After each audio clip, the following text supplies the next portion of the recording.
ఎప్పుడు ఒకే టిఫిన్‌లా తిని తిని బోర్ కొడుతున్నా ఏదైనా కొత్తగా చేయమని మీ వాళ్ళెవరైనా అడిగితే ఈ బందోసలు చేసి పెట్టండి ఫిదా అయిపోతారు. ఇది చేయడం కోసం ముందుగా మిక్సింగ్ బౌల్‌లోకి ఒక కప్పు అన్నాన్ని తీసుకోండి. ఇందులోనే ఒక కప్పు బొంబాయి రవ్వని తీసుకోండి. ఒక కప్పు పెరుగును వేయండి. ఇందులోనే ఒక కప్పు వాటర్‌ని కూడా వేసుకోండి. మెత్తటి పేస్ట్‌లాగా గ్రైండ్ చేయాలి.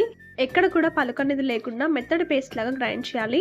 ఇలా గ్రైండ్ చేసుకున్న ఈ బ్యాటర్‌ని ఒక మిక్సింగ్ బౌల్‌లోకి వేసుకోండి. ఇలానే మొత్తాన్ని మిక్సీకి పట్టుకొని అదే బౌల్‌లోకి వేసుకోవాలి. ఈ దోస బ్యాటర్ అనేది మనకి మరీ లూజ్‌గా ఉండకూడదు, మరీ చిక్కగా ఉండకూడదండి. మీడియంలా ఉండాలనమాట. ఇలా దోస బ్యాటర్‌ని కలుపుకున్న తర్వాత ఇందులోనే రుచికి సరిపడినంత సాల్ట్, కొంచెం బేకింగ్ పౌడర్ వేసుకొని అంతా బాగా కలిసేలాగా కలపండి.